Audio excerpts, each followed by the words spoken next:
everyone. We're just going to begin shortly. I'll do the introductions so you have the names. So we have Premier of the Northwest Territories, Caroline Cochrane. We have Dan Vandal, Minister of Northern Affairs and Minister responsible for Prairies Can and Canor, Government of Canada. We have Randy Boissonnault, Federal Minister of Employment, Workforce Development and Official Languages. We have Minister Todd Loewen, Alberta Minister for Forestry and Fire Response. And we have Mayor Amarjeet Sohi, City of Edmonton. Okay. So if you can try to direct your questions to the appropriate person, and go ahead. Do you have a lineup? Questions? Any questions? Oh, good to see you. Nice to see you too. Yeah. What is Is it for me? Yes. Okay. What is the government of the Northwest Territories' plans for the community of Enterprise, which has been devastated by the wildfire? Enterprise is a really horrible thing to see. People that were living there, people that drove through when they were evacuated from Yellowknife, everyone's talking about the devastation to that community. Over 80% of the community is gone. So there will have to be a real focus on rebuilding that community. It's not like people say that some communities, well, they can just move. Enterprise is really critical for the north. It's a main transportation stop. It's a place that people from the northern communities stop to get gas before they go south. So there will be a focus on making sure that that community gets rebuilt as soon as possible. How have you been able to answer questions from people maybe here today, just over the past week, or maybe we don't get to go home? What is your answer to that? I want to go home too. We all want to go home. It's hard being evacuated. I want to first start with saying huge thank you to everyone here, the federal government for helping us with military, for logistics, for all the support, the Alberta government for helping with firefighting, for helping with communities all over Alberta, helping people, the community of Edmonton for that are hosting in this beautiful building. So, but the question is, when do we go home? Reality is I want a timeline too. Some things we can control as government, but we can't control fire as to the limit. We have limits we can do. We can't control the wind and the temperature. So we've got high temperatures still in the north. What I'm telling people is as soon as it's safe to go home, as soon as the fire's in control, then it will take about 4 or 5 days at least. We need to make sure that the power, the sewer, the airports, the hospitals, all that infrastructure, grocery stores, gas stations are functioning first, and then we'll bring people home. Just one more for me. I'm not sure if you're aware of this, but there were reports of N.W.T or CMP dealing with people trying to go through roadblocks and go home regardless of the order. Like, are you aware of that? Can you confirm that? And what were your thoughts on that? Again, I know how people feel. We're all evacuated, and people are tired. They want to be home. But it's really important that people not try to go home until they're called, until it's time, because not only do you put yourself at risk, you're actually putting our first responders at risk. Every single community that we've evacuated, and we've had 10 evacuations this year alone, there's always people that want to stay behind. And the reality is that then we have to focus on saving those people instead of fighting the fires. So please, I know you're tired, but please stay out until it's safe to go home. Is there any, maybe, I'm not sure if this one's for you or maybe Mayor Sohi or someone else even, but just for plans for, now that there's no concrete plans for anyone to return, is there plans for students, college, high school, any students from Northwest Territories to be going to school in Edmonton temporarily to start the year, or has thought been put into that? Or?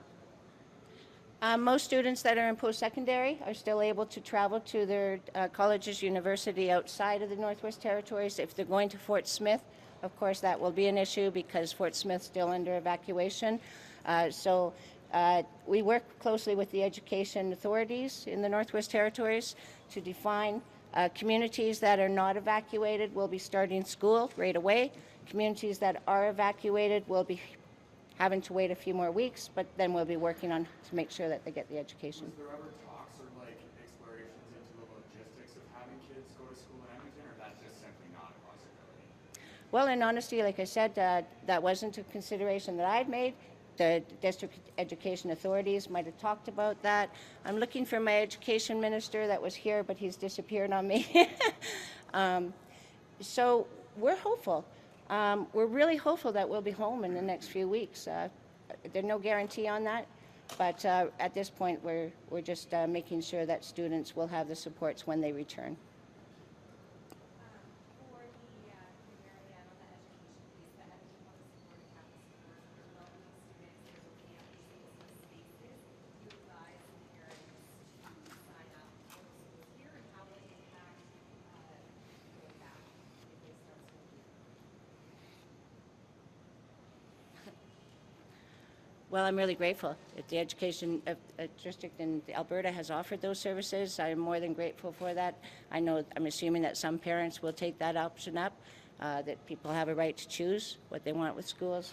And then, of course, like I said, we'd be working closely. It's not unusual for students to actually be moving in between school semesters. That happens a lot when families move from community to community. So again, I think I have to say my appreciation for the education system in Alberta for offering that. I have a question maybe for Minister Vandal. Just talk about your experience today, what you maybe thought it would be like, and just kind of how you felt walking through there and what you saw. For sure.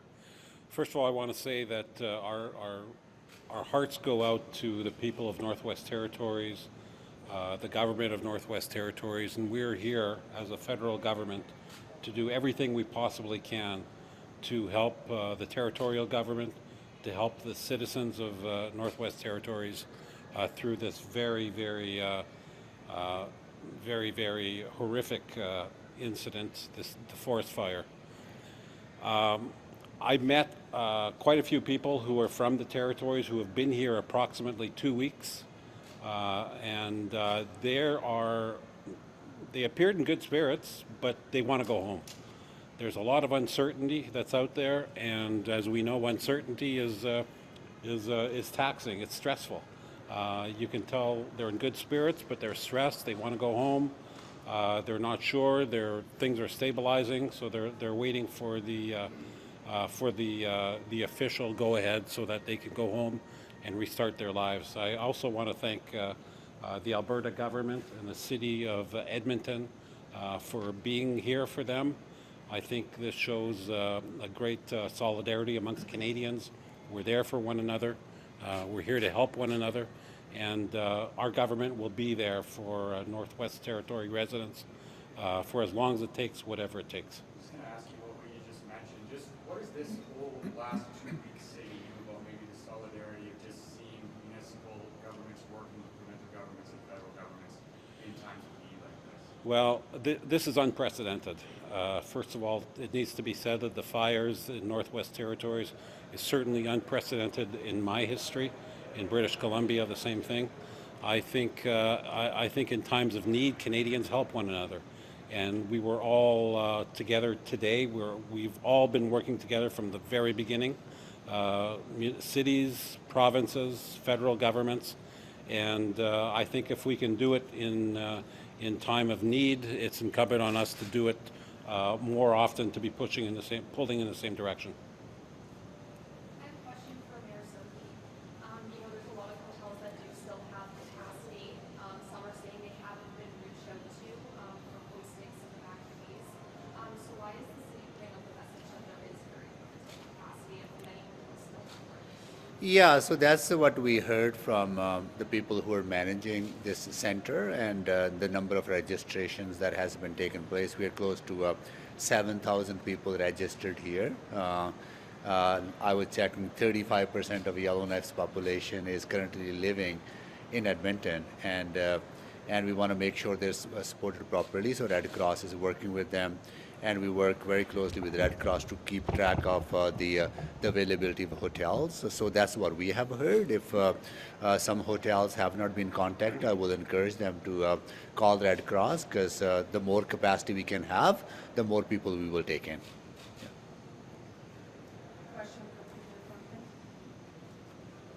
Premier, how do you plan on getting a message out to your residents that it is time to go home, when it's time to go home? So Well, there's a number of messages. Every night, the last few weeks, we've been doing live updates on for media. We're also, I think we've cut back to Aggie twice a week now. Twice a week. So I encourage people to follow that. That will give you the first headline.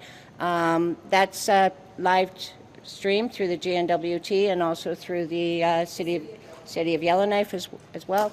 We're having trouble with our N.W.T live streaming, I believe. Other communities, Fort Smith and Hay River, they've also got, their mayors are active on this. We will be reaching out. And in honesty, Facebook. I'm not a big fan of Facebook, but Facebook is really stepping up. And so contacting through different social media issues.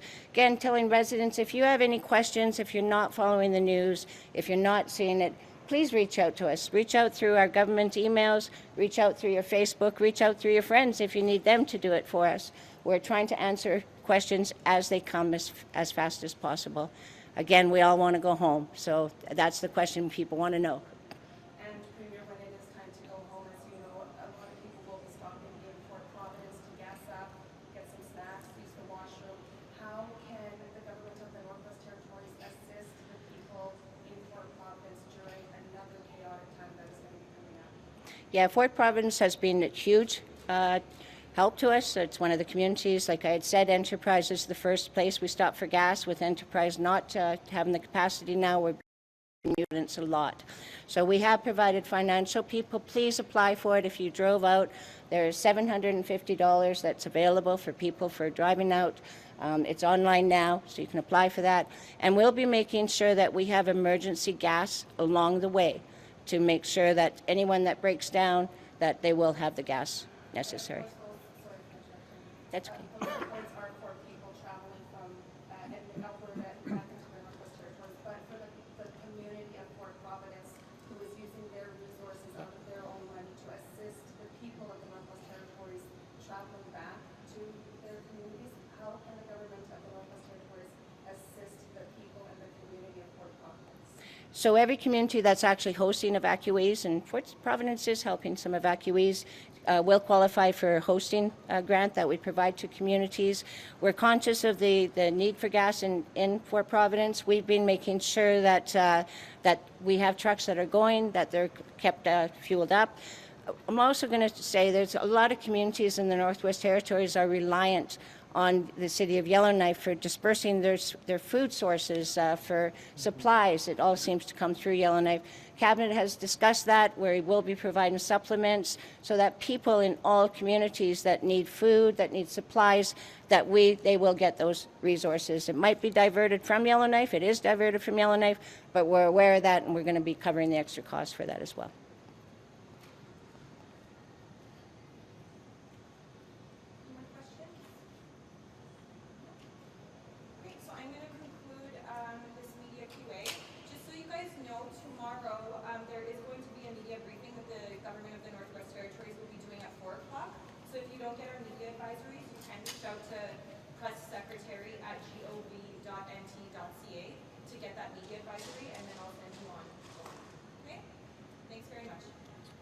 Thanks, everyone. Thank you. Great. And on our public safety page, I forgot to say that. We're still set up if you want to say that. Sure. Do you want to say that? Yeah. Just for all residents of the Northwest Territories, if you have questions and concerns, again, reach out to me on Facebook, but Facebook is not the best place to get the up-to-date news. Please reach out to the Public Safety, the N.W.T website. That's where you'll get accurate news on what's happening with the wildfires, what's happening in your communities. Also reach out to the N.W.T evacuee, type that in, and it'll bring you to the forms that are necessary to apply for the supports that we're providing for people. Thank you. As the federal voice from Alberta at the cabinet table, I want to take this opportunity to thank the Premier for all of your work and all of your entire cabinet, all your MLAs, for what you've done to take care of your people. And residents of Northwest Territories are our neighbors. They're fellow Canadians. So Minister Loewen, to Premier Smith, on behalf of us, thank you for all the solidarity. And Mayor Sohi, you heard what people said there, that this is their second home and that Edmonton there's nothing else they could have asked from Edmontonians. And in my new role as Minister for Employment Insurance, I want everybody to understand that as soon as somebody applies for EI and puts in their N.W.T. Postal code, it gets put into a special track. We have a team of federal public servants that are working to really speed up that application process. We've had over 500 requests for EI in this last pay period. I can tell you that 99% of those people have been contacted, and the benefits are getting to people within 12 to 18 days, which is about what's 100% faster than normal. My colleague Terry Beach, who's the minister responsible for Service Canada, is working on that. So please, if you're entitled to EI, make sure that you apply so that your benefits can get to you. Thank you. We have one more question from CBC North for the Premier. Premier, do you mind taking one more question? Premier, can you talk about the underhoused population of Yellowknife and where they are? Yeah, I think most people know that my background is social work, that I used to administer shelters for many, many years. That's why I ran for politics. We took an active focus on making sure that they were all evacuated. We worked closely with the shelters and we drove around looking for people, and then the RCMP were also making sure daily to make sure for people that were evacuated. Since then, we've been again working to try to locate them. So we've been working with the Alberta shelters. Again, thank you. We've been reaching out with our own shelters. Some of them have contacts. We do have some to make sure we work with the Integrity Commissioner as well. We've just started a family reunification phone number. Please get that on our website because I don't know the number. But that will actually be a way that people can connect. And yeah, if you're any resident, if you're in trouble, if you need support, please reach out to us through N.W.T. emails or reach out to me personally on Facebook. I know a lot of the people from Yellowknife, and we're here to help, and our commitment is to try to bring every single person home who wants to get home. As said, some people are really liking Alberta, so please don't stay here. We want you back home. Thank you. Thanks, everyone.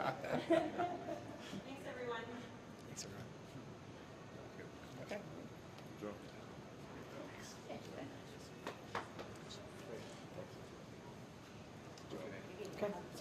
You well? See you shortly. Yeah.